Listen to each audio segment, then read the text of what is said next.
Hi everyone, this will be your video for graphing tangent and cotangent. You do want to make sure that you understand how to graph sine and cosine before attempting to graph these. So here we are, we're going to have some steps for graphing tangent and cotangent. They're very similar to our steps for graphing sine and cosine, so you do want to make sure that you understand that well before you move on to this. So the first thing we're going to do is determine our midline and our amplitude. And that, like I said, will be very similar to sine and cosine. What you can remember is now our functions are going to look like y equals a times our tangent of bx plus c. And then we'll still call that a k down there. And then we'll have the same idea, but now with a cotangent instead. And so you can see that your a will be your amplitude. And your k will be your midline.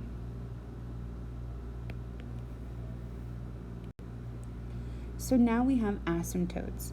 So the one thing that you have to remember is what is an asymptote. So in case you've forgotten, it's an imaginary line that our curve will approach but never touch. We'll say never touch or cross. Okay, so you can kind of assume these kind of like boundaries or like end points, but we are going to consider them asymptotes because that's really what they are. We're going to have our left asymptote. And the way that we find that is we're going to shorten it to LA for left asymptote. We're going to take our bx plus c. And now we're going to set it equal to negative pi over 2. We're going to have our right asymptote.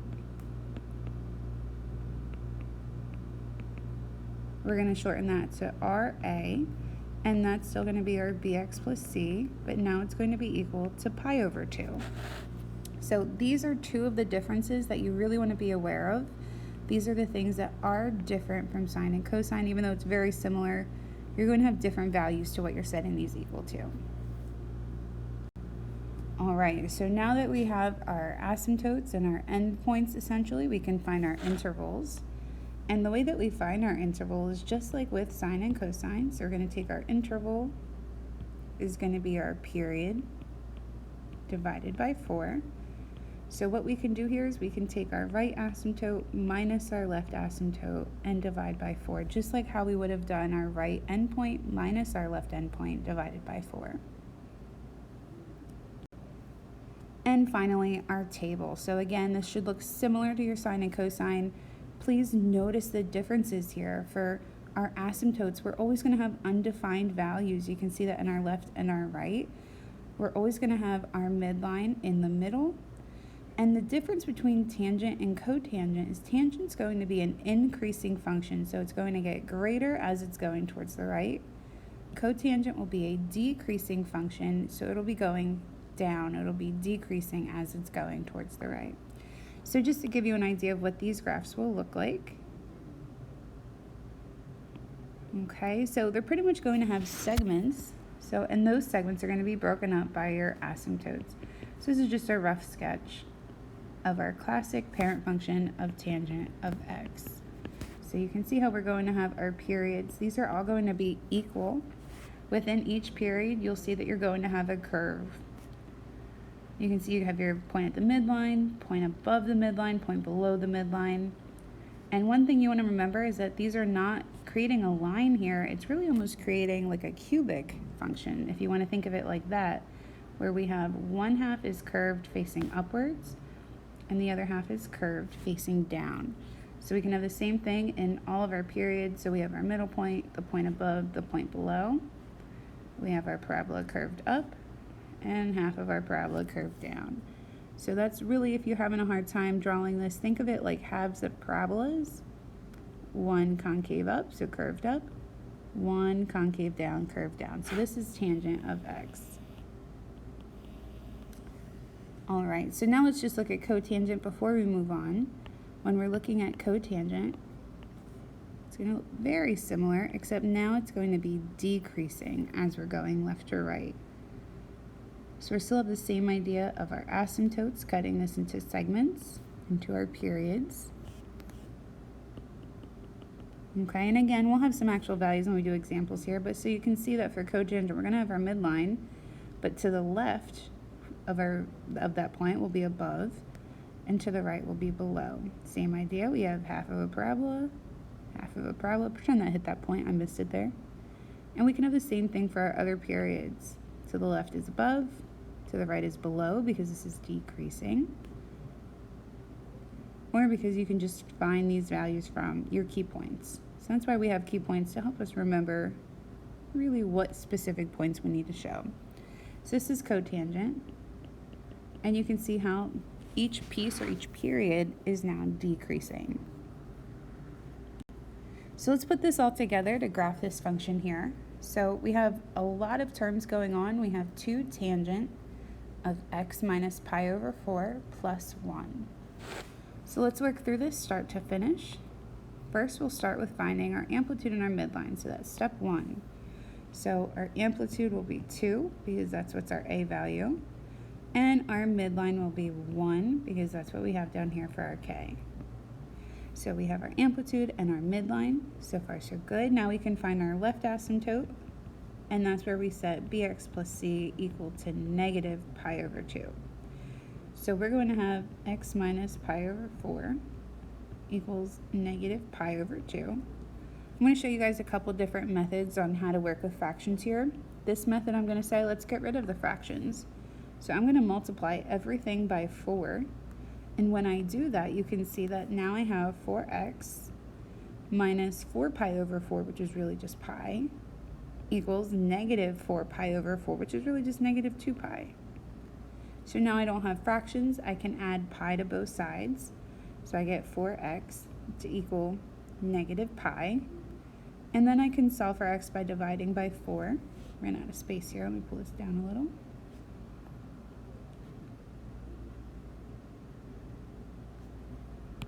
Okay, and so then we'll have x equal negative pi over 4. So now we can have the same thing for our right asymptote.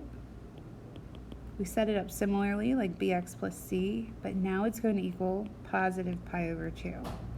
So we have x minus pi over 4 equals pi over 2. This one, I'm going to change them to all have a common denominator of 4. So I need to multiply this one by 2 over 2. So what I get is I have x minus pi over 4 equals 2 pi over 4. And then I'm going to add my pi over 4, add my pi over 4, and I get x to equal 3 pi over 4. So I have my right asymptote and my left asymptote. We're now going to use these to find our intervals.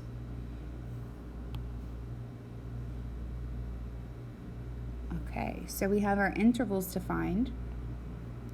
We find them by taking our period. So here's our intervals. What we're going to do is we're going to take our period divided by 4. And for us, what we have is our right asymptote minus our left asymptote divided by 4. So 3 pi over 4 minus negative pi over 4. Be careful with signs here. All over 4. This becomes addition. So this is really 4 pi over 4 over 4. So when you're dealing with a complex fraction such as this, work on the fraction that's on the inside. This whole fraction is the numerator, so let's simplify this first. So, and that simplifies to just pi. So it's going to equal pi over 4. So this is our interval. If you were deciding on what to go by on your x-axis, you generally want to go by your interval. So now that we have our intervals, our endpoints, all this good stuff, we're going to make our table of key points. What we need to remember is that this is a tangent function. This is not a cotangent. So our key points are going to be specific. You want to make sure that you're not messing those up. That's a silly mistake to make. So we have x, we have f of x. We'll have our table here, and we're going to have our left asymptote. We're going to end at our right asymptote. And we'll have 3 blanks in the middle. So some things we can fill in first. We know that this is going to be undefined. And we also know that our right asymptote will be undefined. There's no points there. It's just going to be a dotted line. I know that since this is a tangent, I'm going to have my midline in the center. I'm just extending these. All right, there we go. So we're going to have our midline in the center. And because it's a tangent, it's going to be increasing. So as I go to the right, it's going to get greater. And as I go to the left, it's going to be minus. So you can fill in your key points. We can fill in our asymptotes. So we start at negative pi over 4. And we're going to end at 3 pi over 4. And we'll add by pi over 4 each time. So hopefully this does seem similar because this is pretty much the same steps as sine. We just have some different values that we're working with. And when we continue to add, we're going to keep adding by pi over 4 each time and we'll get 0.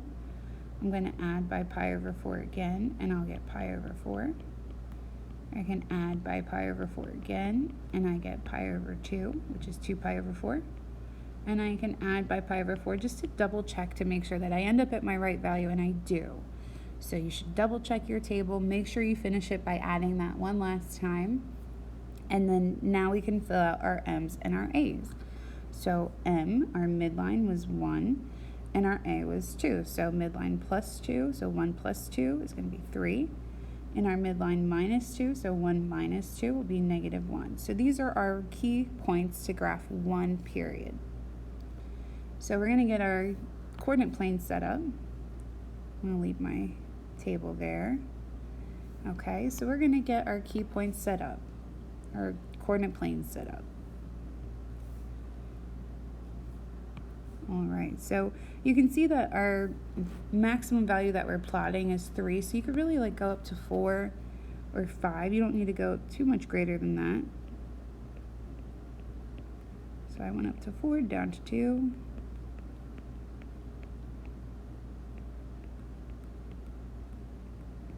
You always want to include enough space to have 2 periods of your function and indicate the scale you're going by. So I'm going by pi over 4 for my x's and by 1s in my y's. So when we're graphing, there's a couple things that you could graph first to make it easier on yourself, and those would be your asymptotes. Okay, so we have our left and our right, so it's at negative pi over 4. And also our right is at 3 pi over 4. Okay, what you notice is that this is really 4 empty blocks, right? So we went over, let's see, we went over 1, 2, 3, 4. There we have our next line. So if I go over 1, 2, 3, 4, I'll have my next vertical line for my next period. So I'm just counting the blocks. I can do the same thing to the left. If I have here, I can go over 1, 2, 3, 4, and this will be my next vertical asymptote. And you could keep going however many is required. So the other dotted line we want to include is our midline. This will just help you to make sure that you can see what your graph is really mirrored around, or where that center point will be. So it'll be on your midline. Okay, and now we can graph our points. So from our table, our key points are 0, negative 1, pi over 4, 1, and 3 pi over 4, 2. Oh, sorry, 3. So again, as I said earlier, these aren't lines. They're more like a cubic function, or like half of a parabola curved down, and then half of a parabola curved up. And notice how they're not crossing over our midline, our asymptotes. So we can include more periods using the same idea where our midline is the point in the center. The point to the left will be the one below the midline, so down at negative 1. And the point to the right will be the one above the midline. So this is kind of like where you're just understanding your key points and seeing how they'll relate to future periods, or seeing how you can replicate that idea. Now we can go towards the left. We have our point in the middle is on our midline. The point to the left is below. And the point to the right is above.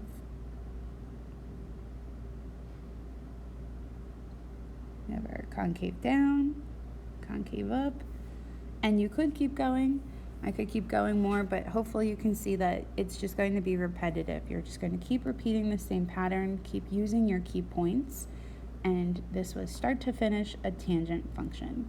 Cotangent's very similar, you just have different key points, but you're going to find your asymptotes, your intervals are all the same way.